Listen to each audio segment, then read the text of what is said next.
ranking every villain in the Vampire Diaries. Also, by the way, to avoid confusion in the comments, this is just the villains in the Vampire Diaries only, meaning this doesn't include villains from the originals or villains from Legacies. This also means that for certain villains who actually showed up in other shows in the TVD universe, for example Kai and the originals, I would only be counting their stories whilst they were in the Vampire Diaries and exclude everything they did afterwards. Also, I am counting villains, anti-heroes and anti-villains as long as you were an antagonist to the main characters or were a part of a group of antagonists, then I am considering you a villain, whether you are actually seen as a minor villain or as a main villain. But anyways, the criteria that I will be using to score the villains on will be memorability or how memorable they were, their overall storyline, that being their backstory and the main storyline, how entertaining they were, their dynamics or chemistry with the main characters, and finally their lasting impact, which is of course their effects on not only the main characters but also future storylines in general. Now when it comes to picking villains, I actually tried my absolute hardest to find as much villains in the show as I possibly could, and I managed to get a grand total of 38. So yeah, this is gonna take a while, so grab your popcorns and join me as I rank every single villain in the Vampire Diaries from worst to best. Anyways, number 38, Marcos. Who?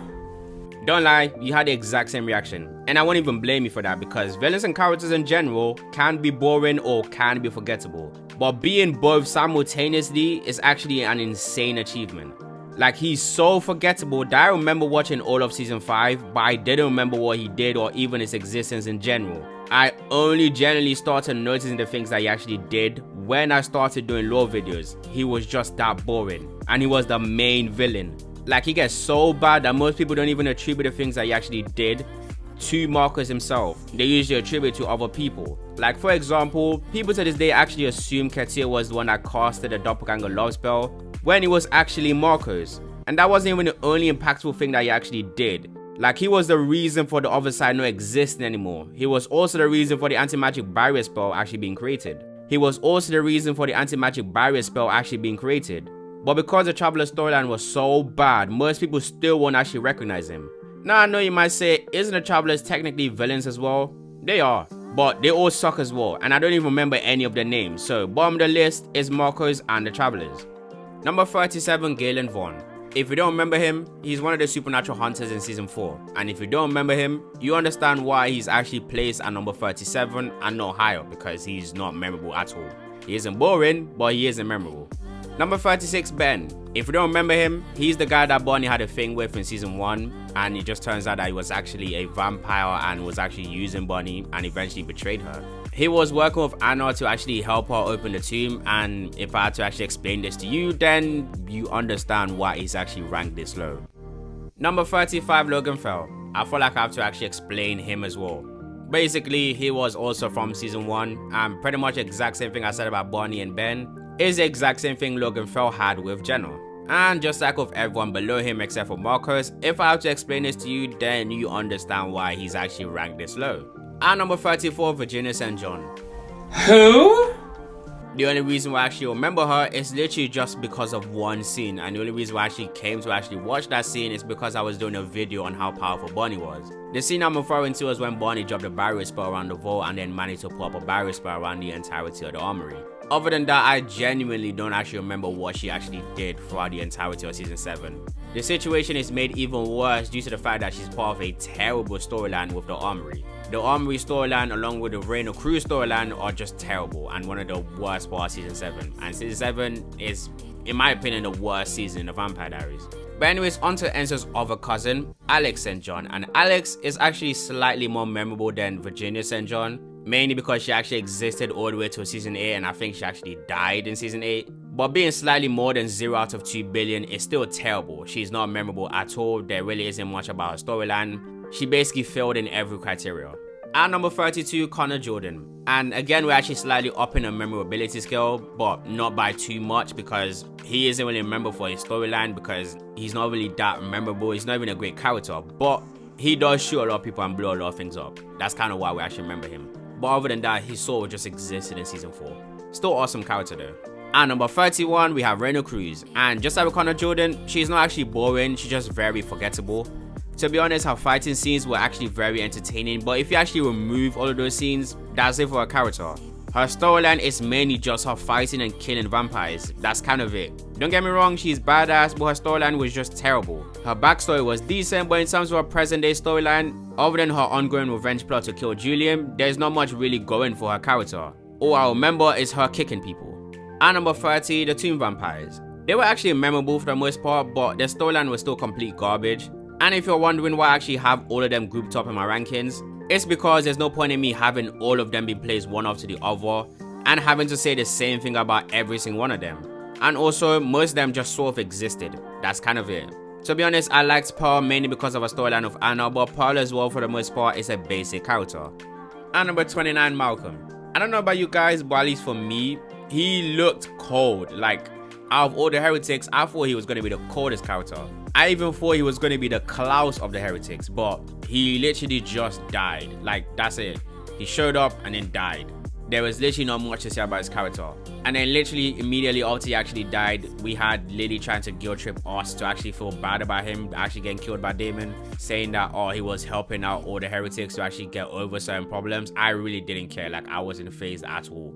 There really wasn't much about his character. He was memorable, sure, but really and truly, most of the criteria he sort of failed in. Or at least he didn't actually score that highly in the criteria. So he's going to be ranked here. And number 28, Oscar.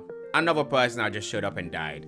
Like, don't get me wrong, he did a little bit more than Malcolm, hence why he was actually ranked higher than him. And Oscar actually had great dynamics with some of the main characters. For example, Bonnie and Damon. But again, he only really lasted for, I think, 3 episodes. And that's including episodes that he wasn't actually in. Just episodes that he was actually mentioned or was mentioned to still be alive. But the episodes that he was actually in was literally only 1. Like, literally just showed up, was saw him in like 3 scenes, and then he just died. And number 27, Celine, the less entertaining siren. And don't get me wrong, Celine actually did a lot more than the people that were actually ranked below her. Her storyline wasn't awful, her backstory wasn't awful, she wasn't boring, she was a little bit memorable. Most people actually remember Sybil, but she wasn't forgettable compared to everyone else that were actually placed below her.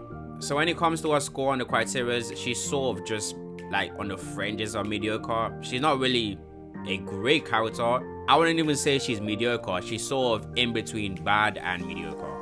At number 26, Julian. Another person that's sort of on the fringes of being mediocre. He's not particularly a bad character, but he's definitely not a good character, and I don't even think he's mediocre, just like with Celine. And with Julian, the reason why I have him above Celine is because I actually felt something for Julian. Like, I absolutely despise Julian. He is one of the few characters that actually remembered in season 7, and I barely remember anyone from season 7 because season 7 was just that boring and just that bad. But I remember Julian because I absolutely hated Julian. There was literally no redeeming qualities about Julian. He's just evil and just does some messed up things. Yes, you might say other characters were evil, but at least with them, they actually have character depths, as they will know exactly why they are the way they are. But with Julian, he's just evil. Like, that's kind of it. He's not even like an astral entity like, for example, the Hollow, who is evil just because she was made evil. Julian is literally just evil with no backstory, no reasoning ever actually given in the show. Like, the earliest backstory we actually have for Julian was literally of him doing something messed up to Raina's family. And that's it. So I will have him here because he's memorable, and I don't think he's a bad character. And I don't think he's an average character either, so hence his placement. Anyways, at number 25, Bo. He's a muse, so you shouldn't be expecting to be higher than anything mediocre. Just like with Celine and Julian, he's sort of on the fringes of being mediocre. He's not particularly a great character, but the reason why I actually have a mute over both of them is because I actually liked Bo's storyline. Like, I enjoyed his character. He had a good backstory, simple but good, unlike the ones that were placed before him. And also he kind of sort of has a little bit of a decent dynamic with the main characters. So I will have him above the others that are sort of on the fringes of being mediocre. Anyways, here's more characters on the fringes of being mediocre. Number 24, Mary Louise. Her storyline is basically intertwined with Nora, but I think Nora actually had much better writing in terms of her character.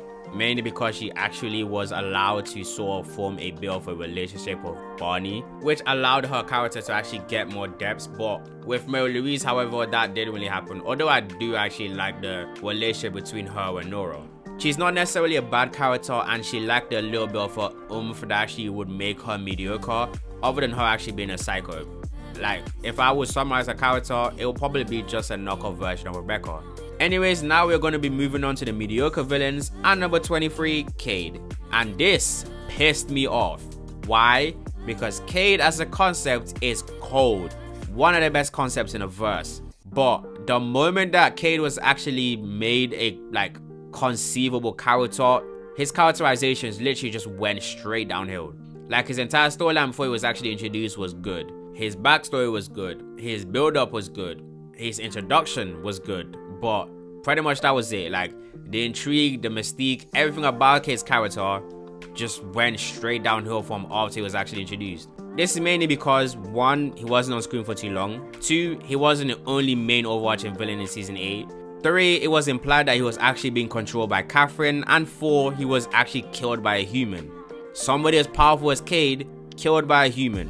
And the way that he died wasn't that the guys at Mystic Falls were actually able to manipulate him, or they just came up with some ridiculously overpowering plan, or they were able to physically overpower him. No, it was because Cade was just brain dead. Like, anyone with a reading age above 10 should be able to actually survive what actually led to Cade's death. Because the writers somehow gave the hero one of the biggest plot armors I've ever seen in the entire verse. And it wasn't like plot armor like they made the main hero stronger. No, they just made Cade dumb. Like, this guy was able to get the only weapon that could kill him in the entire world, and he didn't destroy it, he didn't keep it on him, he didn't send it to hell. No, he literally put it on the coffin in front of Stefan, who literally just tried to kill him with that exact same weapon literally mere minutes ago. And what did Stefan do with that weapon? He used it to kill him. And then pretty much after his death, everything that Cade did before that, everything about his character, every mistake that he had, everything relating to his aura was all just completely nerfed because they wanted to make Catherine the main villain, or made Catherine the final villain. Like, when Catherine returned, she basically told Damon that she was manipulating Cade to do everything that she actually wanted. Like, that really annoyed me. And don't get me wrong, I liked Cade, but I hate when a good concept actually gets ruined by bad writing. Cade shouldn't have been a 5-episode villain. Cade should have been the main villain. Cade should have been the last villain. Cade shouldn't have been manipulated by Catherine. Cade should have kept his aura all the way to the point in which he actually dies. But anyways, it was a major missed opportunity and it really pissed me off. But all in all, based on the balance of his character before his introduction, and obviously his introduction, and his character after his introduction, this is actually where he actually would rank, if I actually were able to balance it off. And number 22, Sybil. And with Sybil, I actually liked her storyline, but my god, can she be annoying. I think Sybil is like the only character in the entire show that can be both entertaining and annoying. But yeah, even though I actually liked her storyline, it got to the point in which in season 8, I couldn't even tell what the story actually is about. And with Sybil, her storyline is literally just her trying to keep control over Damon and Enzo. And that's pretty much it. Don't get me wrong, it's an entertaining storyline, but it's a really bad storyline. But yeah, she definitely feels miserably in terms of the storyline aspect of my criteria. But she is very entertaining, and she actually has great dynamics with pretty much all of the main characters that she actually came across. This includes Damon, Stefan, and Bonnie. But yeah, I liked her character. She can get annoying at sometimes, but all in all, she is somewhat mediocre, so I will actually have her ranked here.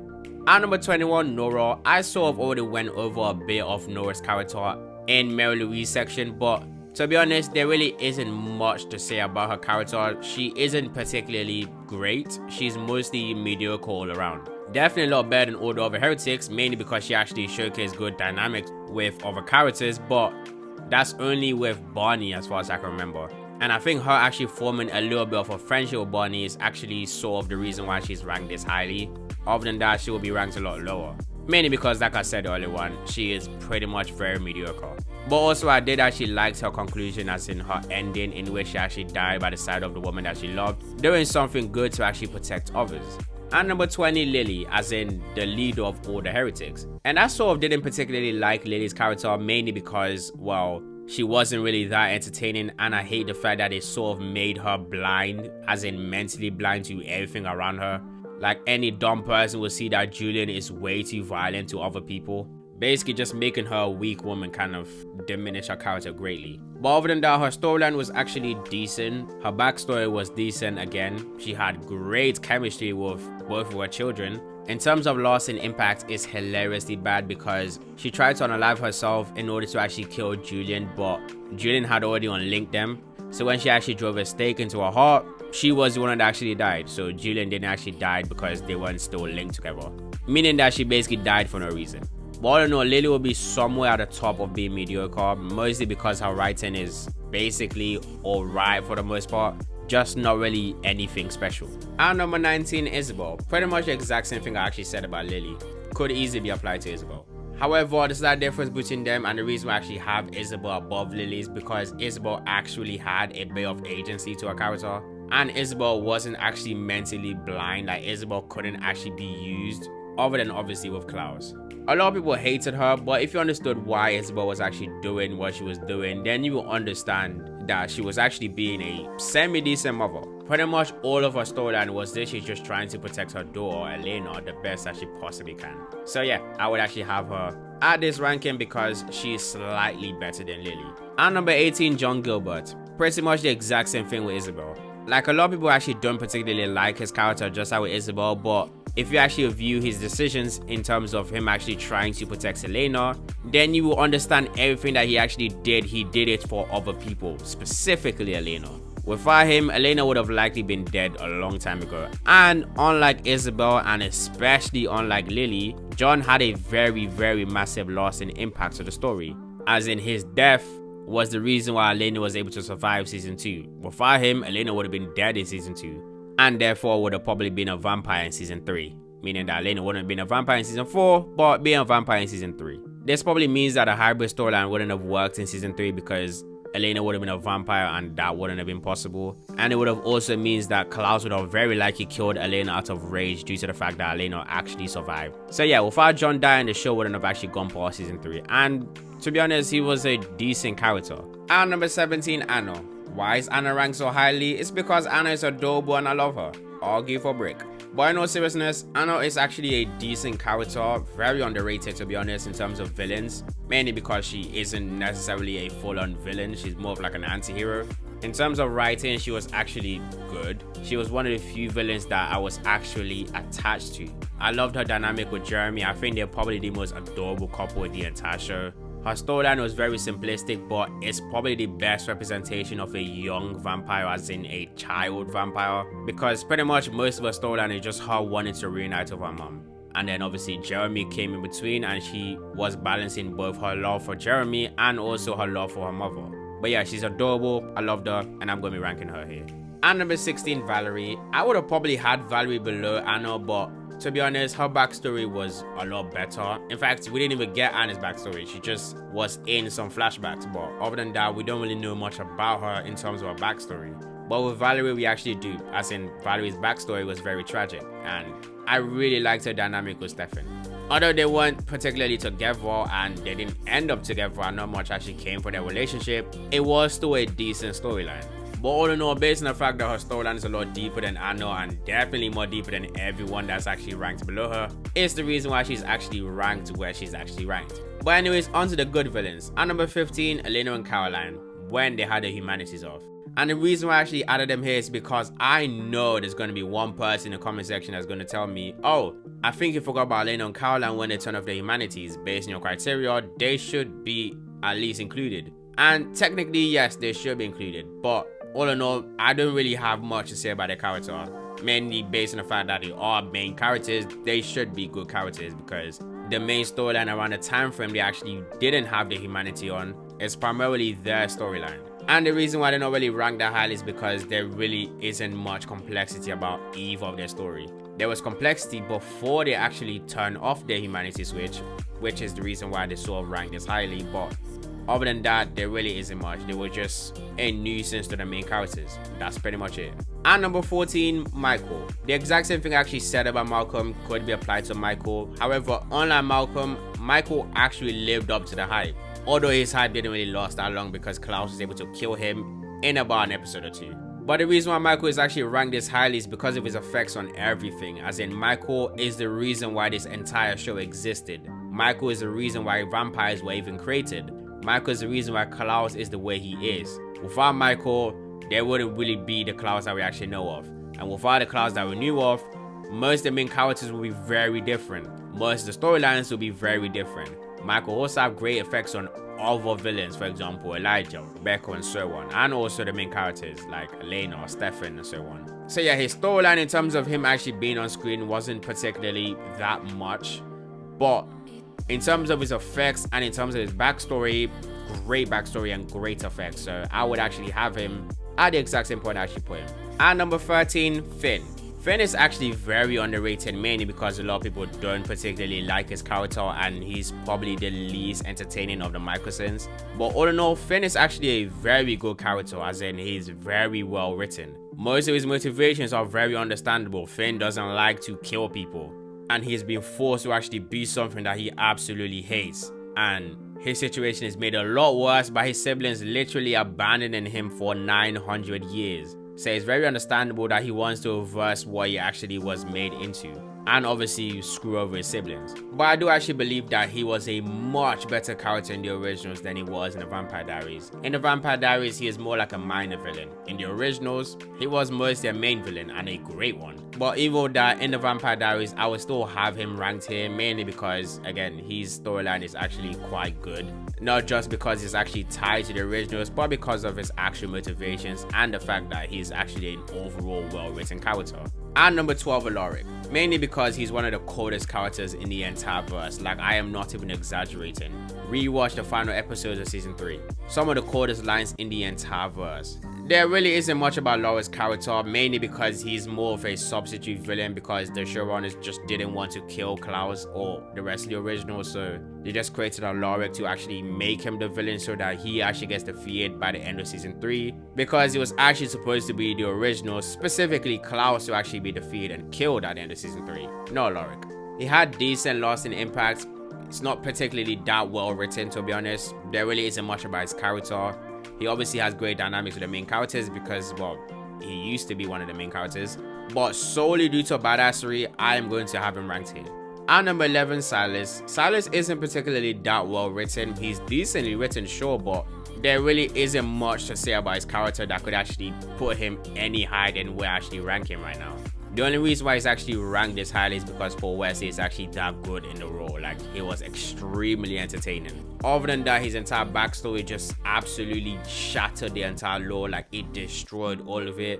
Made explaining the lore way too convoluted for no reason. Like, way too hard to actually explain. I don't understand why. The doppelganger lore was fine, and then Silas was introduced and then pretty much just caused a lot of problems. Like, creates a lot of unnecessary questions. To be honest, his entire backstory sort of just ruined the entire lore of the Vampire Diaries universe. And if you're wondering where Ketsia is actually ranked, I will also rank her here for pretty much the exact same reason, because again, she isn't really that well written but extremely entertaining. But both characters, being Silas and Ketsia, both have very good dynamics with the actual main characters, and they had great lasting impacts. And like I said earlier on, they are very, very, very entertaining. At number 10, Esther. Esther, like Finn, is very well written, very good character, to be honest. Also basically hated mainly because she isn't really that entertaining of a character, but pretty much you understand where Esther is actually coming from. Although Esther is actually wrong in this situation, as in her rationale for everything that she actually did in season 3. All of it is very flawed, but to her, it really isn't, which caused a little bit of a condescending type of storyline from her perspective. She views everything as black and white. I did a wrong and I must fix it. And not understanding that the wrong that she actually did already has a life of its own, being obviously her children. This is actually something that continues on to the originals, but even in the Vampire Diaries, Esther's storyline was still quite good.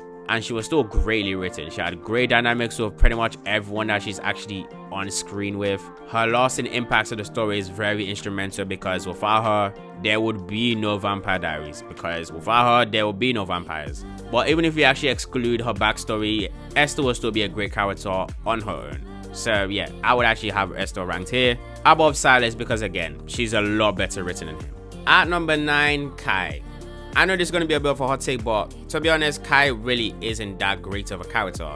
He's just extremely entertaining. Like, Kai excels in pretty much every single aspect of my criteria other than actual character writing. As in, Kai isn't that great of a character when you compare her. As in, Kai isn't really that great of a character when you actually compare him to everyone else. Well, specifically the upper echelon of villains, or even Esther, for example. Like, Esther is probably better written than Kai, but Kai is just that much more entertaining, and Kai has a much better dynamic with the main characters than Esther did. But I understand why a lot of people would actually have Kai ranked a lot higher, mainly because, again, he excels in pretty much all of my criteria except for obviously the writing aspect. And obviously the actor that actually played him, Chris Wood, was actually that good in the role, to the point in which a lot of people actually just ignore the fact that he isn't actually that good of a character. But due to the fact that he was actually that entertaining, a lot of people just assumed that he was actually a great character. But to me, at least, in my opinion, he really was just an entertaining character played by a really good actor. And that's pretty much it. Other than that, as a standalone character, I don't really think Kai as a character should even be where he's actually ranked right now. The reason why he's actually ranked this highly is because of his actor.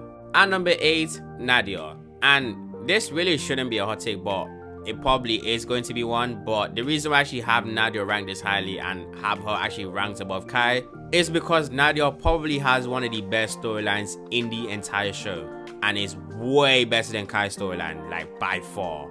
Her storyline with Catherine is probably the only great thing from season 5. Everything else are either just decent to just awful. But just that little short span of her actually being with Catherine and actually getting to know her mother and then eventually dying in her arms was just great storytelling. And I really loved her character. I just loved the entire storyline. Pretty much everything about Nadia was actually great. Like, everything from her backstory all the way to her death was just great, to be honest. Like, in my opinion at least. Like, when you actually think about it, it's so sad because Nadia was actually searching for her mom for centuries, and the moment that she actually found her, she died in her arms. And in the moment that she actually died, her mom also died. She was the only person that actually got Catherine to buckle, as in get Catherine to actually start being concerned about her well-being and about her safety, and actually care about other people and their well-being. Like, her last request on her deathbed was to actually call for her mom. And her first mother-daughter bonding moment literally happened at her deathbed, as in when she was slowly dying from a werewolf venom. It's just so good. Like, she's criminally underrated. And to be honest, I don't really see why, because I won't say she's not really boring. Like, she's moderately entertaining, but her storyline is just that good. Her backstory is that good. Her impact to the story, especially her impact to the characters, is that good, as in she was able to drastically change Catherine. But yeah, I really just loved her character, man. And in my opinion, she totally earned her spot and is definitely better than every single villain I've actually listed below her. And in my opinion, probably by far. But anyways, onto the heavy hitters and the top 7, as in the greatest villains in the Vampire Diaries. And due to the fact that they're all in the top 7 and they're all that great, they're all gonna actually have an introduction. And also, everyone that is ranked in the top 7 are all great in terms of the criteria I use to rank everyone. And finally, let me know in the comments what is your top 7 or your top 10 of the best villains in the Vampire Diaries. Fine. Can we do this later? My friend just got here, and yes, Damon, I actually have some. I'll call you when I'm done. Chair. Hey, man. Damon, it's Cole. What the hell are you doing? Jeremy, get back. He's an original. What? No hard feelings, mate, but we're not buds. Yeah, to no surprise, pretty much half of the top 7 are all going to be Mikaelsons, and that's mainly because pretty much all of them were actually great characters, even including the ones that actually already went through, for example Finn and Esther. But in terms of Cole was a great character, and Cole achieved something that I tend to always automatically I assume they're going to be great villains, which is when a villain actually make me question their morality, but most of all, actually made me question the morality of the heroes, which is what actually happened between the situation between Cole and Elena. Because if you actually view the storyline of them actually getting the cure, as in Elena trying to get to the cure, Cole will technically be the villain because Cole is actively stopping them from actually doing it. Cole will technically be the villain because Cole is actively stopping them from actually getting the cure. However, if you actually view the story from the greater good, as in the story in general, as in who is actually the villain and who is actually the hero, then if you're actually viewing it from that standpoint, even if you're not just viewing it from Cole's perspective, you're just viewing it from the overall perspective, then Cole will actually be the hero because Cole actually cared more about innocent civilians than Elena did, which is insane because Cole is actually, and pretty much when he actually first showed up, that was basically him in a nutshell, a psychopath. That's kind of it. But in season 4, we actually got a deeper understanding to his character. Cole doesn't necessarily just kill. Cole doesn't necessarily just attack people constantly. Don't get me wrong, he does that, but there are some people that he actually puts in high regard and always listens to.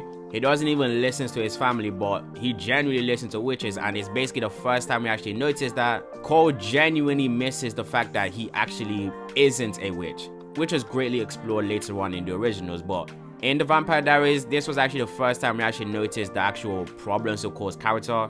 But in the Vampire Diaries, it's basically where we actually started noticing the problems with Cole as a person, mainly because the reason why he actually acted the way he acted is because, and it's very likely, due to the fact that he can't actually be a witch, hence why he holds witches, as in put them on a pedestal. He doesn't listen to his brothers, he doesn't listen to his parents, he don't listen to anyone but witches. And when witches tell him that they don't want Silas to wake, he immediately wants to consistently do everything that he possibly can to actually stop that from happening. But yeah, just because of that perspective shift, easily should be in the top 7. But I don't really think he should be higher than the others that actually I have above him.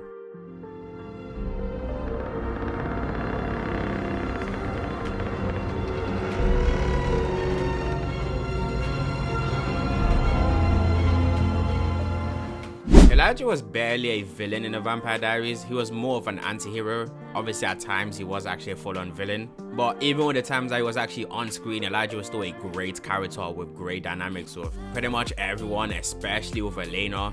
And I think he was actually a better character than Cole was, mainly because the reason why I actually have Cole ranked that highly is because of something that happened literally right at the end of his story. With Elijah, he was pretty much a great character from the moment we actually met Elijah all the way to the moment that, well, he actually left the show and went to the originals. However, me actually putting Elijah much higher on the list is pretty much impossible. In fact, me actually having him here, like ranked in this exact spot, is basically pushing it. But the reason why I actually have him here is because I really liked his character.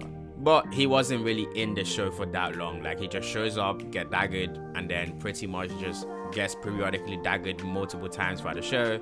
And then when he was undaggered, he was barely on the show. He's usually just going elsewhere. But even with that, I actually still think that Elijah was a great character. The times that we actually get to see Elijah on screen in the Vampire Diaries, one of the best characters in the show. If Elijah was killed at the end of season 2, he would have been much higher on the list as well, mainly because his storyline in season 2 was just that good. Like, Elijah basically battling with his own sense of duty to his family because he is forced to basically kill Klaus to actually protect other members of his family was just expertly done, as in it was just incredible to actually watch, because Elijah believes that he has to be the patriarch of the family because the person that was actually supposed to be the father figure in the family, being Michael, drastically failed all of them, and he has to step up to actually keep the family whole. And he believes as much as he loves Klaus, he has to view Klaus as an active threat to his family, meaning he has to get rid of him even though he actually loves him deeply.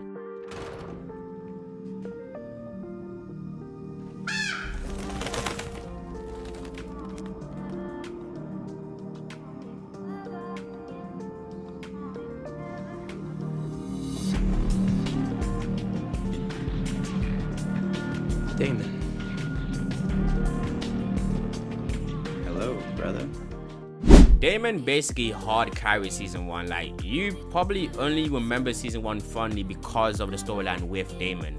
Like, Damon was basically Klaus before Klaus was actually introduced. Obviously not as good of a character as Klaus was, but like, he perfectly embodies the phrase of there's more to the story than what meets the eye. Like, when you actually first was introduced to Damon, you just assume that Damon is just an evil, psychotic, maniacal sociopath with an insane narcissistic tendencies. But throughout season 1, we actually started noticing that as dark as Damon actually is, as evil as he actually is, like, he's crazy and impulsive like what Klaus said, but he views his action as necessary for the people that he actually loves and the people that he actually hold dearly. For example, pretty much all of his storyline in season 1 was trying to get Catherine out of the tomb, because even after 100 years, he still was deeply in love with Catherine. Damon, it doesn't matter who you are. Once Damon actually loves and cares for you, he's going to love and care for you forever. He's going to go very far for very few people, and all the people that he goes far for are people that he actually genuinely cares about. Damon believes that it's fine for everyone to hate him, and it's fine for anyone to even want to harm him. He's never actually going to let you do that to the people that he actually cares about, even if it actually costs him his life. And if you've actually noticed, I am basically also describing the basics of Klaus Mikaelson's character. But yeah, Damon was just a solid character, and his change into being one of the good guys after being completely turned down by Catherine, it actually showed a bit of vulnerability to his character, even as dark as the exterior that he actually puts on. You think I want to spend what could be the last few hours of my life having idle chit-chat with a girl who literally stabbed me in the back? Of course not. But for some reason, everybody seems to want to bend over backwards to save your life, which is incredibly annoying, but makes you the perfect hostage.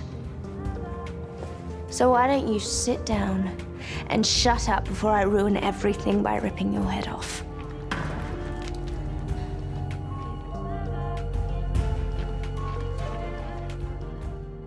I don't even consider Rebekah as a villain. Like, she sort of started as one, but for the most part, she really isn't. Her moral values is pretty much as any other hero. Maybe except for Caroline, but everyone else would do the exact same things Rebekah did if they were actually put in a situation that Rebekah was in. Pretty much all of them will actually do the exact same thing. Damon does the same thing.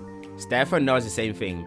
We literally saw Elena kill Cole and knowingly kill off his entire sideline, which could be tens of thousands of people, just to save her brother and also actually achieve her plan of actually getting the cure. Like, legit, one of my favorite scenes in the entire show, in fact probably the entire verse, is when Elena actually died with Rebekah. But anyways, in that scene, it wasn't particularly that long and Rebekah didn't really speak for that much. But in the few lines we actually got from her in that scene, we knew just how much Rebekah actually wants to be human, and is extremely vulnerable because of that. She can't actually experience most of the stuff that she actually associates with being a human. To the point in which I think Rebekah is probably the biggest example of what a cursed vampirism actually is in the Vampire Diaries universe. And then the second thing that we actually notice about her is how deep her relationship with Klaus actually goes. To the point in which even after Rebekah finds out that Klaus actually killed her mom, Rebekah still hasn't really come to terms about actually condemning Klaus to his death. She already done it, as in she's already helped in a plan to actually kill Klaus and already kick-started the plan, but she still is struggling with the idea of Klaus actually dying. And that's not even the only great scene of Rebekah in it. Another one would be this one. Took you long enough.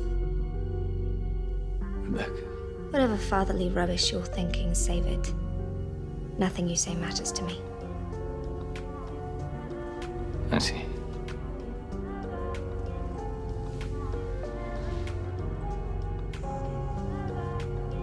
Where's my dagger? Elena has it, so you can forget your plans to use it on me. You were never the one I was after.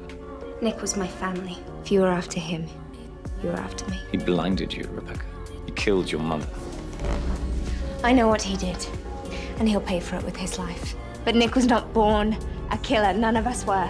You did this to us when you turned us into vampires. You destroyed our family. Not him. Rebekah. Again, like with the scene of Elena, she didn't really say much, just a very short conversation between her and Michael. And in this conversation, we know exactly about how rich of a character Rebekah actually is. Like, there was so much nuance to Rebekah's character, to the point in which you can break down her character for hours. Like, Rebekah is just such a good character, man. Like, Rebekah is basically like Finn, to be honest. Like, Rebekah hates her existence as a vampire, but unlike Finn, Rebekah isn't that vocal about it. As in, Rebekah tries to actually make it work, but she's still technically a teenager, as in she has a teenager's mindset. She wants what teenagers want, like love and all the things that actually comes with being a teenager, and all the dreams and aspirations that come with being a teenager. And a lot of people actually assume that the reason why Rebekah actually can't have a love life is because of Klaus, and Klaus is the one that's actually stopping her. Not really. It isn't even specifically Klaus. There are actually times where Elijah also disagrees with Rebekah's decisions. But the reason why they both have problems with Rebekah actually getting into relationships is because Rebekah sort of has a foresight problem, similar to Elena. The reason why her brothers stop her from actually doing what she's actually doing is because they can actually see past her decisions. And it isn't a simple thing of just making a mistake and moving on in terms of her relationships. Making a mistake for them could mean death. We've actually seen that happen before with Rebekah. But anyways, yeah, Rebekah is one of my favorite characters in the entire show. In fact, one of my favorite characters in the entire verse. One of the best written characters in the entire verse. At least in my opinion. Hey, Elena. Thanks for coming. Come on in.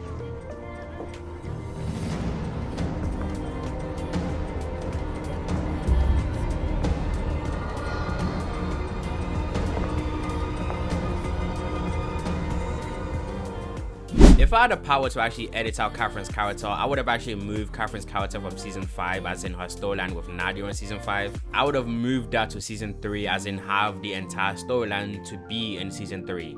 The way that it ended should always end the exact same way, as in Nadia dying in Catherine's arms and Catherine dying pretty much immediately afterwards. If that happened that exact same way and Catherine didn't actually exist in season 4 or season 5 or in any other season, Catherine would have been arguably the best character in the entire verse. But no, they just kept bringing her season after season, even though she really had no reason to still be there, as in they were mostly just trying to shove her in storylines that she has no business being in, which drastically dragged down her character and is the reason why she's ranked 3rd and not number 1 or number 2. But even with that, Catherine was still a great character, and my favorite scene of Catherine is the scene in which she was actually reading the history book of her family, and it's a scene in which she didn't even say a word, as in she didn't say anything.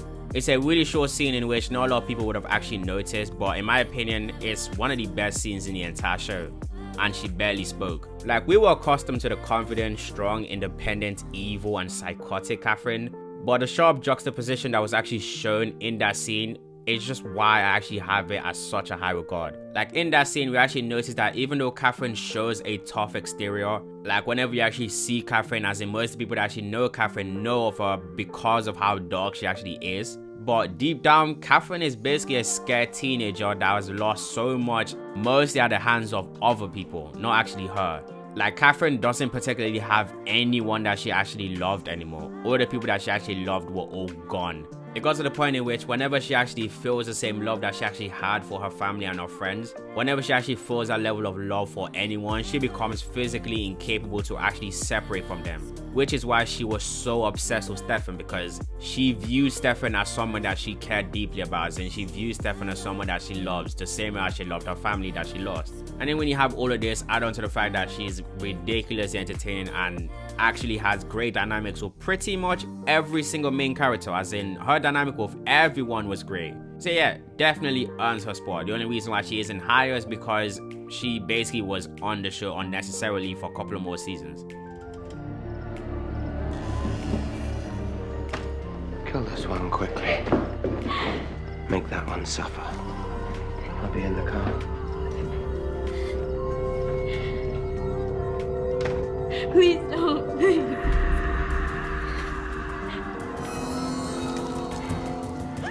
Stefan's placement might be a bit of a surprise, but if you've actually been following my channel for a long time, you will know exactly my opinions on Stefan, because I actually made a whole video on Stefan in which I actually go over my disappointment on Stefan's character overall, mainly because the show tragically mishandled Stefan's character.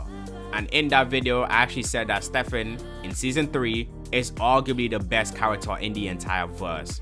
Not just in the Vampire Diaries, the entire verse in general. Like, Stefan was that good of a character in season 3. Like, throughout the entirety of the season, I was like, please don't revert him back to Superman Stefan. Please don't revert him back to the simple Monterey. But they eventually did. They sent him back to Elena just to have him get dumped by Elena and get with Damon anyways. I didn't want Stefan to be involved in any love triangle with anyone. I just want Stefan as a standalone character, in which he was just fantastic in that. Literally everything I actually love in a villain, Stefan embodies every single one of it to a T, at the best that he possibly could. Badass, check. Great character dynamics, check. Intelligent, check. Internal struggle with his morality, check. Acting, check. Chemistry, check. Like, literally everything. Dynamics, literally everything about his character was just great. Again, like almost characters in the top 7, they will all need their own individual video to actually go through just how good of a character they actually were. His Ripper story was fantastic. He became a Ripper to protect his brother, and whilst he was a Ripper, he still was trying to protect Elena, and he didn't want to actually have any of them actually contact him. But even with all of that, we still actually got a silent phone call scene. The scene was very simple. The reason why Stefan called Elena is because Stefan was at the peak of his internal struggle at that point. Because one, he didn't want to actually call Elena and actually have Elena try to save him, because that may get her killed, knowing Elena, seeing as at that point she was still human and Klaus would very much likely want her dead. And two, on the other hand, it's Elena's birthday. He still wants to actually let her know that he still cares about her, which is why the silent phone call scene actually exists. Like, in that scene, you could literally tell that he was having a war internally. And then he had his mini war with Klaus, and his dynamic with Klaus was just that good. I'm sorry, but no. Stefan, in my opinion, is still going to be number 2. I will argue with anyone, and I will die on that hill.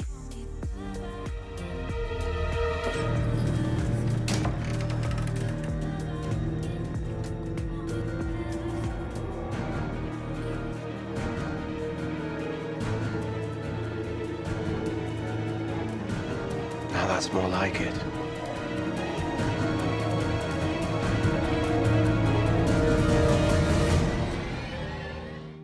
So nobody's surprised, Klaus is obviously going to be number 1. I mean, this is kind of the obvious one that everyone would have noticed the moment that they actually saw the video. Like, it's so obvious that Klaus should be number 1 that I don't even feel the need to actually go over why Klaus is going to be my number 1. But to summarize it, think about all the criteria actually listed at the start that would actually serve as the ranking system for every single character I've actually named on here, which were how memorable they actually were, their overall storyline being obviously their backstory and the main storyline, how entertaining they were, their dynamics or chemistry with the main characters, and finally their lasting impact. Pretty much of all those things I just listed, Klaus is better than every single character I've mentioned so far, and by a little bit of a margin. Klaus's character is literally perfection, one of the greatest characters I've ever seen on television. Like, he's that good. Klaus's character alone is already fantastic, like as a standalone character, ridiculously good character, ridiculously rich character. But when you pair it up with the fact that he's actually played by the best actor in the entire show, in fact, the entire verse in my opinion, it makes a ridiculous combination. Like, Klaus being the best villain and the best character should not be arguable. It should really be unanimous, because anyone that actually watched the show should understand why Klaus is number 1. But anyway, speaking of Klaus, I recently detailed what an original vampire is and all the different types of originals. And if you love this video, then I'm sure you're going to also love that one. But anyways, if you're interested, then click on the video that's on screen now.